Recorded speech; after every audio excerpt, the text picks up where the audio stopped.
आज का अपना टॉपिक है गोस थ्योरम। क्लास 12th के अंदर ये टॉपिक कवर होगा। क्लियर है। इस टॉपिक को करने से पहले हमें थोड़ा सा ये पता होना चाहिए कि इलेक्ट्रिक फ्लक्स क्या होती है, क्योंकि गोस थ्योरम का जो मेनली हमारे पास यूज होता है वो वहां पे यूज होता है जब कभी भी एक चार्ज दे रखा हो, खाली चार्ज दे रखा हो, डायरेक्शन वगैरह कोई भी हमारे पास यहाँ पे कोई भी सरफेस वगैरह कोई भी चीज हमारे पास प्रेजेंट नहीं होती, बस खाली क्या दिया होता है, एक चार्ज प्रेजेंट होता है। क्लियर है। उस टाइम पे amount of electric field line कितनी ज्यादा प्रोड्यूस होंगी उसी के बारे में हमारे पास क्या करती है, गोस थ्योरम एक्सप्लेन करती है। या अदर वर्ड में अगर हमारे पास बोले इलेक्ट्रिक फ्लक्स कितनी प्रोड्यूस होगी वहां पे। क्लियर है। तो सबसे पहले जैसे अपना टॉपिक इलेक्ट्रिक फ्लक्स आता है, इलेक्ट्रिक फ्लक्स को थोड़ा सा इसमें क्या कर लेते हैं, कवर कर लेते हैं। इलेक्ट्रिक फ्लक्स मैंने बताया कि किसी भी एरिया के थ्रू, किसी भी एक परपेंडिकुलर एरिया के थ्रू हमारे पास कितनी amount of electric field line cross हो रही है उसी को क्या बोलते हैं, इलेक्ट्रिक फ्लक्स बोल देते हैं। जैसे यहां पे मैं अगर लिखना चाहूं तो क्या लिखूंगा, the amount the amount of electric field line passing और crossing a unit area when held perpendicular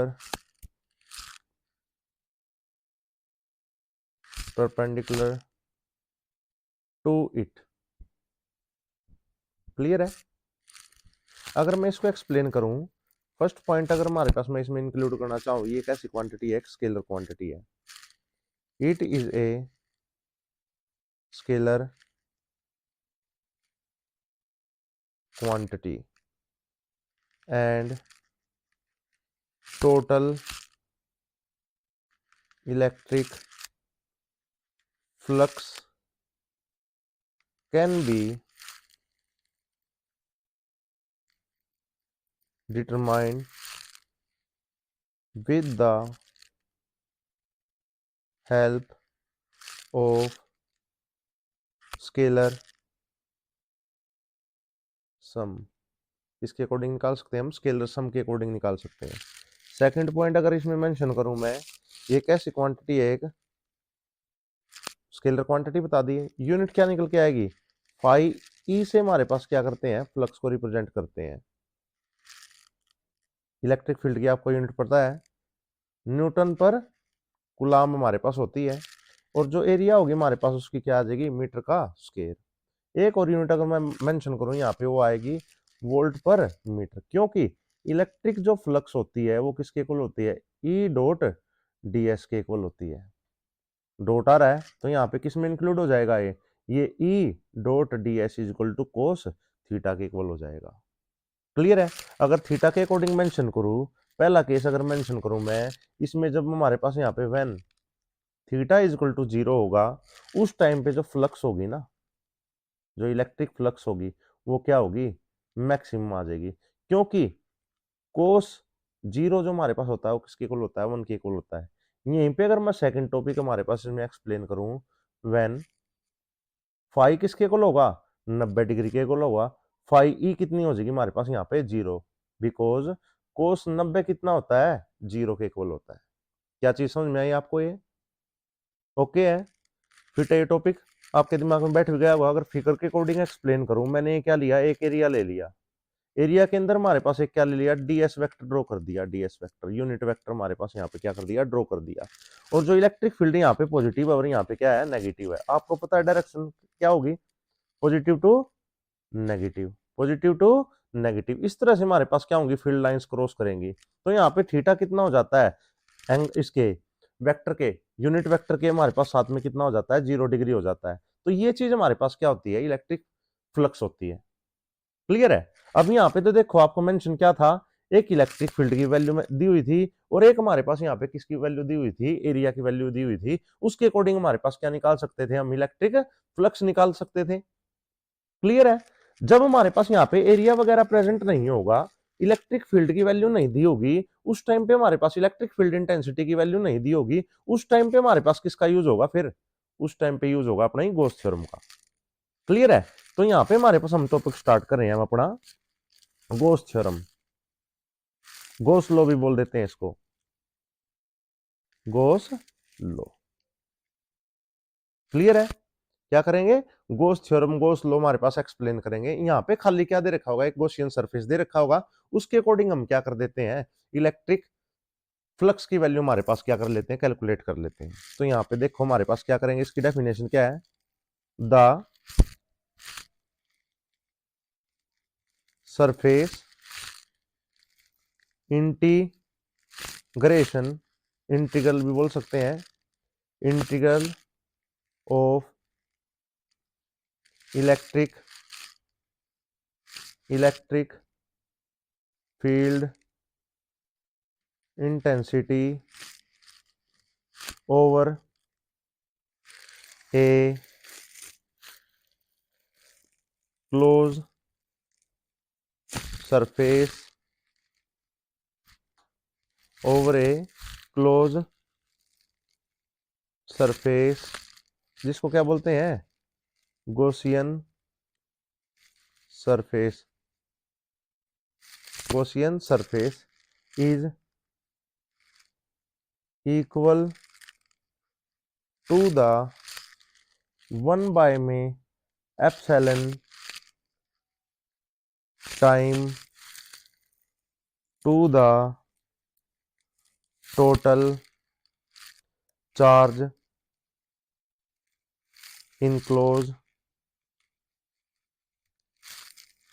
bye the surface in air, in air. ये किसकी हमारे पास डेफिनेशन हो जाती है, इलेक्ट्रिक या गॉस थ्योरम की हमारे पास क्या हो जाती है, एक्सप्लेनेशन हो जाती है। क्या बात सुन आई बच्चों। तो यहाँ पे अगर मैं मेंशन करूं, इलेक्ट्रिक फ्लक्स पहले वाले फॉर्मूले के अकॉर्डिंग क्या बनती थी, ये बनती थी हमारे पास यहाँ पे ई dot d s cos theta. Clear है, समझ में आ गया। यहाँ पे थीटा कितना होता था, 0 डिग्री के इक्वल हो जाता था। क्लियर है। उसके बाद हमारे पास जो फ्लक्स आती थी, हमारे पास इलेक्ट्रिक फ्लक्स जो आती थी वो निकल के आती थी ई डॉट डी एस के इक्वल। क्लियर है। गॉस लॉ के अकॉर्डिंग क्या है ये चीज एक्सप्लेन रखी है कि गॉस जो हमारे पास है ना, गॉस थ्योरम जो अप्लाई होगी वो कब अप्लाई होगी, जब सरफेस इंटीग्रेशन करेंगे और ई डॉट डी एस कर देंगे, और साथ में हमारे पास क्या होगा, वो क्यू टोटल जो चार्ज था हमारे पास यहाँ पे, और उसके साथ में हमारे पास क्या करते थे, डिवाइड किससे कर देते थे, एप्सिलॉन नोट से डिवाइड कर देते थे। इससे भी हमारे पास क्या निकल के आ जाती थी, इलेक्ट्रिक फ्लक्स हमारे पास क्या हो सकती थी, एक्सप्लेन हो सकती थी। क्लियर है, समझ में आ गया। अब यहाँ पे एक और डेफिनेशन अगर मैं मेंशन करना चाहूं इसकी, वो क्या बनेगी हमारे पास, टोटल चार्ज या total electric, total electric flux linked with a closed surface is equal to 1 में epsilon naught time to the total charge enclose by the surface, by the surface. इस तरह से हम क्या कर सकते हैं, इसको एक्सप्लेन कर सकते हैं। अगर वहीं पे हमारे पास इस गॉस थ्योरम को हमारे पास किस में एक्सप्लेन करें, मीडियन में एक्सप्लेन करो, इन मीडियन, किसी भी हमारे पास मीडियम में हमारे पास जब होगी वहां पे क्या होगी हमारे पास फ्लक्स जो टोटल होगी ना, वो हमारे पास क्यू बाय में खाली एप्सिलॉन टाइम आ जाएगी। क्लियर है। अब हम जानते हैं जो हमारे पास डाइलेक्ट्रिक कांस्टेंट कापा होता था वो किसके इक्वल होता था हमारे पास, वो होता था एप्सिलॉन बाय में एप्सिलॉन नोट टाइम हमारे पास यहाँ पे। अब एप्सिलॉन क्या थी, ये थी रिलेटिव, या एक तरह से बोल सकते थे किसी भी मीडियन में जिसमें हमारे पास इसको निकालना चाह रहे थे उस मीडियन की परमिटिविटी। परमिटिविटी नाम ही बता रहा है, परमिट करना कि कितना ज्यादा हमारे पास इफेक्ट वो अपने अंदर से पास कर सकता है। और ये होती थी हमारे पास एयर के अंदर, जो हमने एक्सप्लेन किया था, जो हमने बताया था, जो ई नोट थी हमारे पास वो क्या थी, ई नोट क्या थी, ये जो ई नोट है हमारे पास ये किसकी थी, मीडियन की। मीडियन कौन सा, एयर। तो इस तरह से हम क्या कर देंगे, इसको एक्सप्लेन करते चले जाएंगे बेटे, समझ में आ गया। तो यहाँ पे हमारे पास हमने एप्सिलॉन लिखा। अब यहाँ से इस रिलेशन के अकॉर्डिंग हमारे पास एप्सिलॉन की वैल्यू निकालने तो क्या आती थी, कापा इनटू में एप्सिलॉन नॉट, कापा इनटू में एप्सिलॉन नॉट। तो ये गोस थ्योरम जो हमारे पास अप्लाई हो जाएगी, अब क्या हो जाएगी, क्यू बाय में क्या आ जाएगी, के इनटू में एप्सिलॉन नोट। एप्सिलॉन नोट के अकॉर्डिंग हम क्या कर सकते हैं, अब इसको एक्सप्लेन कर सकते हैं। ये जो थ्योरम है हमारे पास, ये अब इसमें किस में एक्सप्लेन कर दी हमने, मीडियन में एक्सप्लेन कर दी बेटे। समझ में आ रही मेरी बात, क्लियर है। इस तरह से हम क्या कर देंगे, इसको एक्सप्लेन करते चले जाएंगे बेटे। अब यहाँ पे मगर अगर हमारे पास प्रूफ निकाल लें किसका, गोस थ्योरम का, तो वहां पे हमारे पास क्या करो, सबसे पहले प्रूफ, गोस थ्योरम का अगर हमारे पास प्रूफ करें, सबसे पहले तो हमें क्या लेना है इसमें, हमने ले लेना है एक सरफेस। हमने क्या ले लेना है, एक सरफेस ले लेना, कोई भी क्लोज सरफेस। तो यहाँ पे हमने क्या किया, एक सरफेस ले लिया। क्लियर है। अब इसमें क्या लेना है, इसका एक सेंटर होगा,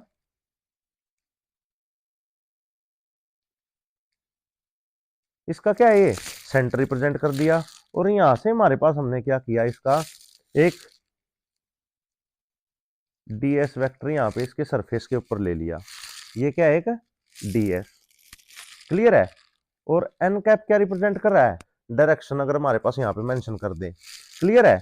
ये आर वेक्टर हमारे पास रिप्रेजेंट हुआ, इस सरफेस के ऊपर कितना चार्ज था, क्यू नोट हमारे पास, या क्यू टोटल बोल सकते हो, क्यू प्लस में बोल सकते हो हमारे पास, ये इसका वो क्या था, सेंटर था। क्लियर है। और इलेक्ट्रिक फील्ड की डायरेक्शन भी हमारे पास क्या रहेगी, सेम रहेगी। अगर हमारे पास हमें क्या निकालना है, अगर 100% हमारे पास इसमें क्या निकालना है, रिजल्ट निकालना है, तो रिजल्ट निकालना है तो मतलब क्या होगा, मैक्सिमम फ्लक्स निकालनी है, तो वो इस तरह से एक्सप्लेन हो जाएगी।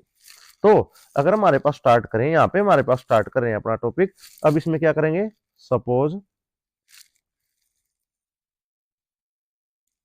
Suppose an isolated positive point charge Q is situated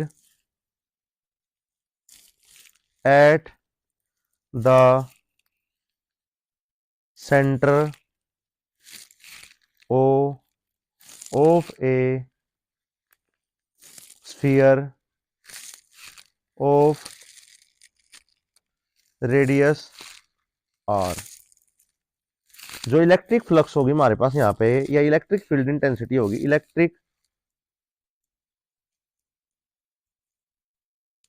electric field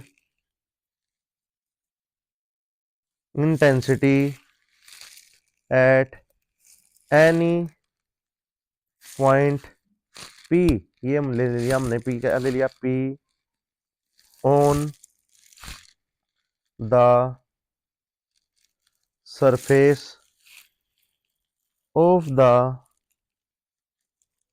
sphere is, वो हमारे पास काउंट हो जाएगी, E vector is equal to k, आपको पता है कांस्टेंट है हमारे पास, क्यू बाय में क्या आ जाएगी, आर स्क्वायर इनटू में आर कैप।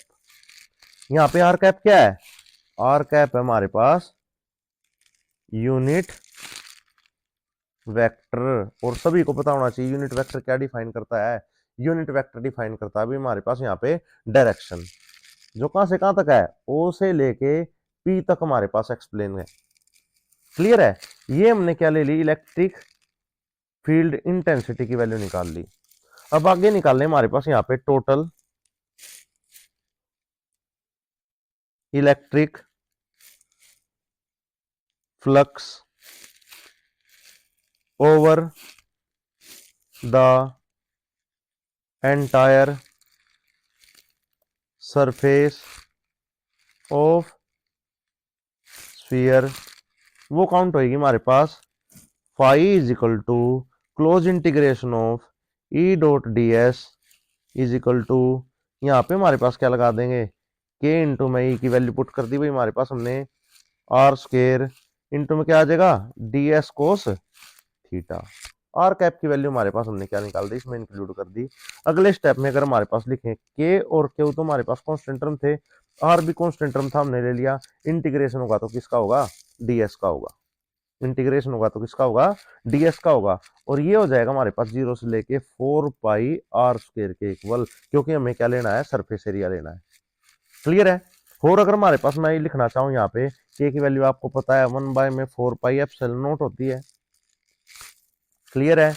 क्यों हमारे पास चार्ज है, आर स्क्वायर हमारे पास ऐसे कैसे रखा, और जब डीएस का हमारे पास इंटीग्रेशन किया था हमने, वो क्या निकल के आता था, ऐसा आता था। तो यहाँ पे हमारे पास क्या हो जाएगा, 4 पाई आर का स्क्वायर, 4 पाई आर का स्क्वायर। 4 पाई से 4 पाई क्या हो जाएगा, कैंसिल आउट हो जाएगा, आर स्क्वायर से आर स्क्वायर कैंसिल आउट हो गया।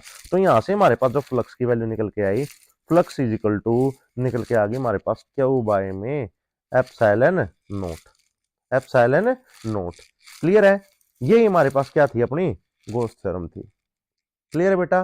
कोई भी डाउट हो इसमें, कोई भी डाउट हो, आपको लगे कि इसमें कोई भी डाउट दिख रहा है आपको, तो वहां पे हमारे पास पूछना जरूर है बेटा, कमेंट करना, फॉलो करना और सब्सक्राइब करना बेटे चैनल को।